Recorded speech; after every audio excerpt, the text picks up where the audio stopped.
Saya Dina Trisnawati dengan nomor induk mahasiswa 343022000019, Prodi Pendidikan Guru Sekolah Dasar, Universitas Islam Sultan Agung Semarang. Dosen pengampu Ibu Leli Nifsi Setiana, Magister Pendidikan. Di sini saya akan menjelaskan beberapa materi konsep dasar bahasa Indonesia SD. Yang pertama, ada materi hakikat bahasa. Bahasa dimaknai sebagai perilaku berbentuk ujaran, seperangkat bunyi bermakna yang dihasilkan oleh alat ucap manusia. Komunikasi dan bahasa adalah dua hal yang berbeda. Sifat khusus bahasa manusia, ada produktivitas. Manusia bisa memahami dan menyusun kalimat yang baru saja dilihat karena telah memahami jutaan kosakata. Contohnya, satu kata LCD bisa menjadi beberapa kalimat, seperti LCD itu berwarna putih, LCD itu mahal. Kemudian, komposisionalitas. Manusia bisa memahami suatu kalimat tiap bentuk dasar kata-kata di dalamnya. Kemudian, kreativitas. Manusia mampu menggunakan kekreativitasannya untuk memilih kata yang sesuai dengan kondisi.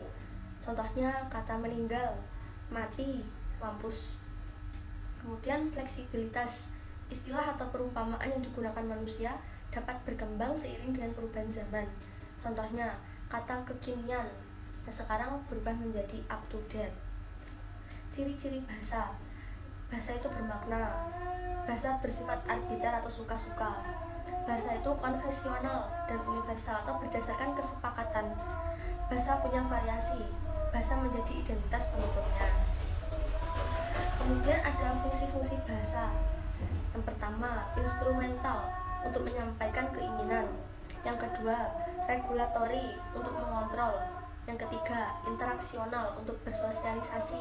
Kemudian ada personal untuk menyampaikan, imajinatif untuk mengekspresikan ide-ide, heuristik untuk mencari informasi fakta, dan informatif, kebalikan dari heuristik, yaitu untuk memberikan informasi fakta. Kemudian fonologi. Fonologi merupakan cabang ilmu yang mempelajari bunyi-bunyi bahasa. Bunyi yang dimaksud adalah bunyi yang dihasilkan oleh alat ucap manusia. Cabang fonologi ada dua, yaitu fonetik dan fonemik. Fonetik mempelajari bunyi tanpa mempertimbangkan makna, sedangkan fonemik mempelajari bunyi dan mempertimbangkan makna. Berdasarkan proses terjadinya, fonetik terbagi menjadi tiga, yaitu fonetik artikulatoris, fonetik akustis, dan fonetik auditoris. Klasifikasi bunyi bahasa Indonesia ada vokal, diftong, dan konsonan. Vokal berdasarkan tinggi rendahnya, ada vokal tinggi. Vokal yang dibentuk dengan menempatkan posisi lidah di atas, ada I dan U. Kemudian ada vokal madya, vokal yang dibentuk dengan menempatkan posisi lidah di tengah, ada vokal E, dan O. Kemudian vokal madya, vokal yang dibentuk dengan menempatkan posisi lidah di bawah, ada A. Kemudian vokal berdasarkan maju mundurnya lidah. Vokal depan, vokal yang dihasilkan saat posisi lidah di bagian depan, ada I dan E. Kemudian vokal tengah, vokal yang dihasilkan saat posisi lidah di bagian tengah, ada vokal A dan E. Kemudian vokal belakang, vokal yang dihasilkan saat posisi lidah di bagian belakang, ada U dan O. Kemudian berdasarkan posisi bibir, ada vokal bulat, vokal yang diucapkan dengan bentuk bibir bulat, U dan O. Kemudian vokal tak bulat, vokal yang diucapkan dengan bentuk bibir melebar, ada I, E, dan E. Kemudian vokal netral, vokal yang diucapkan dengan bentuk bibir tak bulat dan tak melebar, ada A. Kemudian vokal berdasarkan strukturnya, ada vokal tertutup, vokal yang dibentuk dengan lidah diangkat setinggi mungkin mendekati langit-langit dalam batas vokal sehingga lidah seolah menutup mulut, ada I dan U. Kemudian vokal semi tertutup, vokal yang dibentuk dengan lidah diangkat 2/3 menutup mulut, ada E dan O. Kemudian vokal semi terbuka, vokal yang dibentuk dengan lidah diangkat dengan ketinggian sepertiga mulut, ada E. Kemudian vokal terbuka, vokal yang dibentuk dengan posisi lidah serendah mungkin, ada vokal A. Kemudian diftong, ada diftong naik, vokal kedua yang diucapkan posisi lidah lebih tinggi dari vokal pertama, ada AI, AU, EI. Kemudian diftong turun, vokal kedua yang diucapkan posisi lidahnya lebih rendah dari vokal yang pertama. Jenis ini muncul dari dalam bahasa Jawa. Kemudian diftong memusat atau vokal kedua diacu satu atau lebih yang vokal lebih tinggi, lebih rendah. Jenis ini muncul dalam bahasa Inggris. Kemudian konsonan berdasarkan strukturnya, ada konsonan bilabial yang dihasilkan dengan mempertemukan kedua belah bibir yang bersama-sama bertindak dengan artikulator dan titik artikulasi. Ada P, B, M, W. Kemudian konsonan labiodental dihasilkan dengan mempertemukan gigi atas sebagai titik artikulasi dan bibir bawah sebagai artikulator. Ada konsonan F dan V. Kemudian konsonan apikodental dihasilkan oleh ujung lidah sebagai artikulator dan daerah antar gigi sebagai titik artikulasi. Ada konsonan T, D, N. Kemudian konsonan apikoalveolar dihasilkan oleh ujung lidah sebagai artikulator dan lengkung gigi sebagai titik artikulasi. Ada konsonan S, Z, R, dan I. Kemudian konsonan palatal atau laminopalatal dihasilkan oleh bagian tengah lidah sebagai artikulator dan langit-langit keras sebagai titik artikulasi. Ada konsonan C, I, S, O, Y. Kemudian konsonan dorsovelar dihasilkan oleh belakang lidah sebagai artikulator dan langit-langit lembut sebagai titik artikulasi. Konsonan K, G, X, dan N. Konsonan glotal atau hamzah dibentuk oleh posisi pita suara sama sekali merapat sehingga menutup glotis seperti bunyi K pada kata rakyat. Kemudian konsonan laringal dibentuk dengan pita suara terbuka lebar sehingga udara keluar dan digesekkan melalui glotis atau konsonan H. Konsonan berdasarkan posisi pita suara. Konsonan tak bersuara terjadi jika udara yang keluar dari rongga ujaran tidak menggetarkan pita suara. Konsonan K, P, T, S. Konsonan ini lebur saat berada di awal kata yang ditambahkan awalan m, atau PN. Konsonan bersuara terjadi jika udara yang keluar dari rongga ujaran tidak menggetarkan pita suara. Seluruh konsonan selain 4 konsonan tak bersuara. Konsonan berdasarkan jalan keluarnya udara. Konsonan nasal terjadi jika udara keluar melalui rongga hidung. Konsonan ini ada M, N, O, N. Kemudian konsonan oral terjadi jika udara keluar dari rongga mulut. Seluruh konsonan selain konsonan nasal. Fonemik mengkaji bunyi bahasa yang membedakan makna. Untuk menentukan apakah sebuah bunyi tergolong fonem atau bukan, carilah bunyi tersebut pada sebuah kata yang menyandang bunyi tersebut. Lalu bandingkan dengan kata lain yang mirip. Jika berbeda makna, maka termasuk dalam kategori fonem. Contohnya, lupa dan rupa. Dua kata tersebut berbeda makna karena adanya perbedaan bunyi R dan L. Kemudian ada morfologi. Morfologi merupakan cabang ilmu bahasa yang mengkaji seluk-beluk kata, serta pengaruh perubahan bentuk kata terhadap golongan dan arti kata. Konsep dasar morfem. Morfem merupakan bentuk bahasa yang terkecil, yang mengandung arti dan tidak dapat dibagi lagi. Misalnya kata lidah. Jika dibagi menjadi li dan dah, bagian-bagian tersebut tidak dapat lagi disebut morfem, karena tidak mempunyai makna. Jenis morfem yang ada di bahasa Indonesia berdasarkan kebebasannya. Ada morfem bebas yang dapat berdiri sendiri atau bisa disebut dengan kata. Kemudian ada morfem yang tidak dapat berdiri sendiri.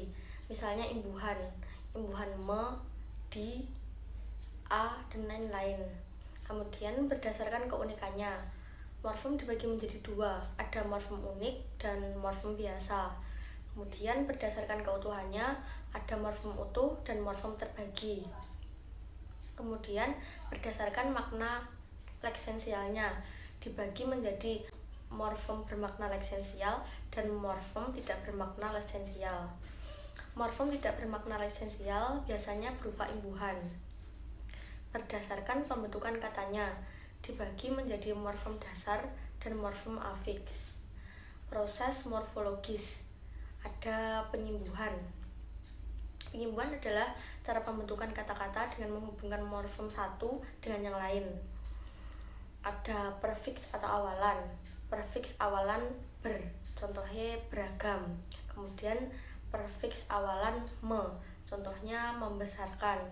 Kemudian prefiks awalan pe, contohnya pelempar, pengawal. Kemudian prefiks awalan per, contoh mempertinggi, memperbesar. Kemudian prefiks awalan ke, contohnya anak keempat, buku kelima. Kemudian prefiks awalan ter, ada terlanjur, terlantar. Kemudian prefiks awalan se, ada seorang, sebuah. Kemudian prefiks awalan-awalan baru seperti purba, contohnya purbakala. Terus swa, contohnya swalayan. Kemudian selain prefiks ada sufiks atau akhiran. Sufiks akhiran i, contohnya menghargai, menghormati. Kemudian sufiks akhiran kan, contohnya membelikan. Kemudian sufiks akhirannya, contohnya buruknya, baik buruknya. Kemudian sufiks akhiran asing, contohnya isme, menjadi liberalisme, kapitalisme. Kemudian selain itu ada infiks atau sisipan, ada l, r, m, contohnya gemetar. Kemudian proses morfologis pengulangan. Hasil pengulangan disebut dengan kata ulang, dan kata yang diulang merupakan bentuk dasar, contohnya rumah-rumah, jalan-jalan. Kemudian proses morfologis pemajemukan. Pemajemukan dikenal juga dengan komposisi, yaitu proses penggabungan dasar dengan dasar. Contohnya kata merah yang pada kenyataannya memiliki banyak variasi konsep. Contoh, merah yang seperti darah, merah darah, merah yang seperti jambu, merah jambu. Kemudian proses morfologis pemendekan. Pada dasarnya bertujuan menghasilkan akronim, contohnya rudal, peluru kendali, Monas, Monumen Nasional. Sintaksis merupakan cabang linguistik yang membahas struktur internal kalimat, yaitu kata, frasa, klausa, dan kalimat. Kata merupakan struktur internal sintaksis. Sebagai satuan terkecil dalam sintaksis, kata berperan sebagai pengisi fungsi sintaksis, penanda kategori sintaksis, perangkai dalam penyatuan satuan-satuan atau bagian-bagian dari satuan sintaksis. Kata dibedakan menjadi dua, ada kata penuh dan kata tugas. Fungsi sintaksis dibagi menjadi subjek, predikat, objek, pelengkap, dan keterangan. Subjek dan predikat. Subjek adalah bagian yang diterangkan predikat, sedangkan predikat adalah bagian dari kalimat yang menerangkan subjek. Objek dan pelengkap. Objek adalah bagian dari verba yang menjadi predikat dalam sebuah klausa, sedangkan pelengkap adalah bagian predikat verba yang menjadikan predikat tersebut lebih lengkap. Sedangkan keterangan adalah bagian kalimat yang menerangkan subjek, predikat, dan pelengkap. Peran sintaksis. Yang pertama ada peran predikat sebagai tindakan, pekerjaan, proses, kejadian, keadaan, dan lain-lain. Kemudian peran subjek dan objek sebagai pelaku, saran, hasil, pengguna, sumber, dan lain-lain.